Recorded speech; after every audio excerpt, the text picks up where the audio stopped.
lot of them think it's... Hey everybody, I'm live here in Tottenham, Ontario, Canada. We're getting ready to take the stage here in just a little bit, but we are so honored. There's a fellow that just joined us here that came by. He drove, I think, maybe 3 hours. I'm not sure. It's a ways. It's not just like next door. So this is a very special honor. I met him first when I got to be on his television show here in Canada. And I just want to let you say hello to a guy we haven't seen in a while. We got to be at his birthday party last year. It's Tommy Hunter, everybody.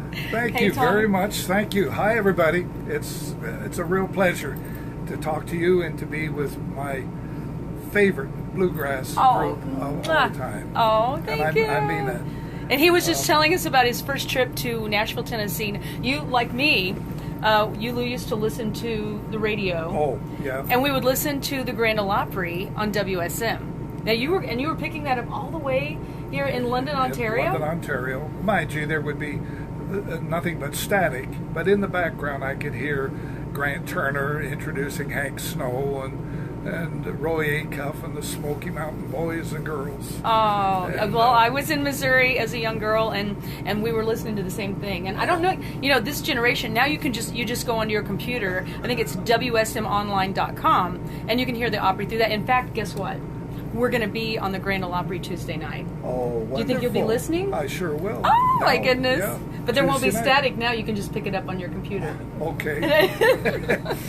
But I was just doing the same thing. I was listening there and hanging on every word, listening to, whoever it is. I was listening to Loretta Lynn and Bill Monroe and just all of these wonderful people, and not dreaming that, I would ever get to meet somebody like Tommy Hunter and get to be on his show. And we got to be up here to celebrate his birthday last year, and to have you come visit us, this is really awesome. Well, you're so close, really. You're traveling so much to be anywhere that's 150 miles is a rarity. That's true if we get up here. So now you had your television show. Yeah, I did. And you had a radio show, you were telling me. Now, did you have travel on a tour bus too?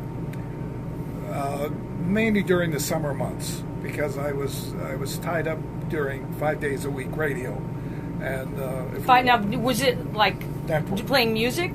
Oh, yeah. So you had like a radio show, like how long, was it an hour? Or half hour. A half hour? Yeah, from 1:15 to 1:45. There was a show that was on that I replaced called The Happy Gang. And The Happy Gang was on for 23 years. Wow. And a great show. They should have never canceled it, frankly. There's a funny story about it. But anyway, The Happy Gang had been on for 23 years. And when I took over, I was 23. And during the process, the producer came over to me one day and he says, I have to show you a letter that I received. Open it up and read it. So I opened it up and I thought, boy, I recognize this handwriting. And it says, to whom it may concern, I and many other people are quite perturbed that you would take the Happy Gang off the air and replace it with Tommy Hunter. We like Tommy, but we want the Happy Gang back. Signed, Edith Hunter, my mother. No way! Your own mother? That's hilarious. Yeah, she loved the Happy Gang. Oh, but Mom. Mother, this is my. You know what? I don't know if my mom. She might do something like that. If it was somebody that she really liked like that, sure. Oh yeah, sure. Well, she liked the show, and it was like the standard thing. Most people at 1:15 would automatically tune the show in to listen to it. Right. And they had nice songs, happy songs, a couple of little jokes, and that. It was a very good show. And frankly, they should have never canceled the show. My show never came up to that standard. And it was a music show, same thing. Yeah, I had 3 guys on it called the Rhythm Pals, and an accordion player, a guitar player, and a bass player. And they did a lot of the Sons of the Pioneer stuff. I did country. And then the network finally convinced me, they didn't convince me, they just told me, Monday, Wednesday, and Friday, we want you to do more like pop songs. Pop songs? Like Perry Como stuff. Oh, okay. I was not like rap, not like the pop rap songs. No. That wasn't even thought of back then. No. And then Tuesdays and Tuesdays and Thursdays we do country. Oh, okay. So the theme days. Yeah. Yeah. You know, do you have your CD? We just picked up these brand new CDs, and Tommy's one of the first ones to get it. It's called Bluegrass Legends, and it was filmed and recorded live at the Ryman Auditorium. So coming soon, July 13th. But what I wanted to without static. Without static, that's right. What I wanted to say. So on there's going to be on a Blu-ray, like a DVD and Blu-ray. On the Blu-ray, I got to go to Mac Wiseman's house, and I sat around with Bobby and Sonny and Jesse. And what we found is all of them they started out with a radio show, because that's what it was live music on the radio. That's right. And they talk about how, you know, they had these radio shows, they were working with different people, listening to the Bobby said he was listening in Ohio to the Grand Ole Opry the night that Earl Scruggs played for the first time with Bill Monroe.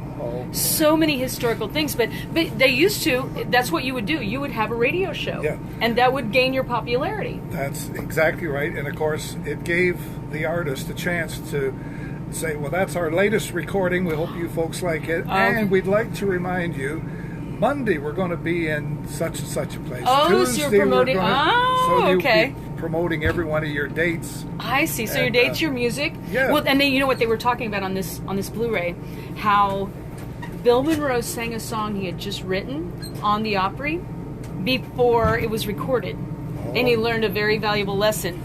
The Stanley Brothers recorded it before he did, and they were also talking about, you know, how and even these days, if you write a song or do something and you do it anywhere, like we did it right now, it's out. I mean, it's already there. There's no more secrets about it. It's revealed. That's right. So they were talking about, you know, holding a song.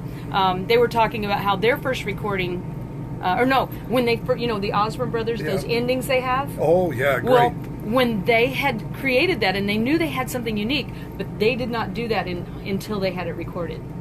You know, so which makes a lot of sense. Yeah, and now to your fans, who I know are good bluegrass fans. Yeah. I used to take the Osmond, Sonny and Bobby's record, if it was a brand new one or a CD or something, album, I should say. Yeah. And I'd always go to the end, close to the groove, to play the ending. Always wanted to hear how they ended the song, because they had a wild, unique way of ending. Isn't that amazing? Yes. I love that. Harmony. They were our family tried to emulate everything that they did, from their, you know, instrumentation, vocal arrangements. We love them. So. And I noticed I asked you to do a song one time when you came up for my birthday. That was only 10 years ago. That was my 60th birthday. Was it? No.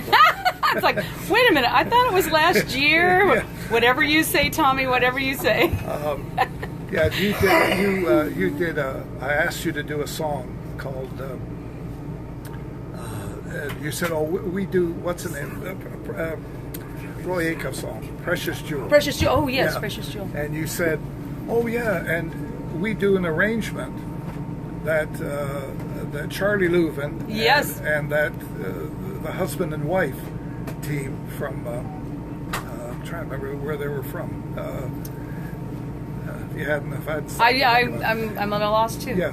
Anyway, and they do great harmony on that. So when you did Precious Jewel, you warned me and said, "Oh, that's how we." It's learned. A different, It's from Charlie's version, not Roy's, but same song. Great song. Yeah, it is. That's been a great song. I always enjoyed that. Oh, I did too. Precious Jewel. I've sang it with my family, and even got to sing it with Charlie sometimes. So. Well, anyway, it's so good to see you. It's good to see you. And we're on our show. If you're around Tottenham, Ontario, Canada, get over here. We play at 2:45, and again tonight at 8:30. It's an incredible festival. There are campers everywhere. When we pulled in yesterday, there were jam sessions because the shows weren't going on yet. Jam sessions were everywhere. You could walk from this jam and you could already hear a banjo ringing. So there's jam sessions everywhere. The people are amazing. We love our Canadian friends, and thank you so much. It's Tommy Hunter, and we are so honored that he's here today. We'll see you tomorrow in Chillicothe, Ohio. So I guess you won't be there with us, unless we might have to steal him and take him on the bus with us. You can steal me. But thank you, folks. It's nice talking with you. Thank you so much. Take care. Bless your heart. Bless you. See you soon.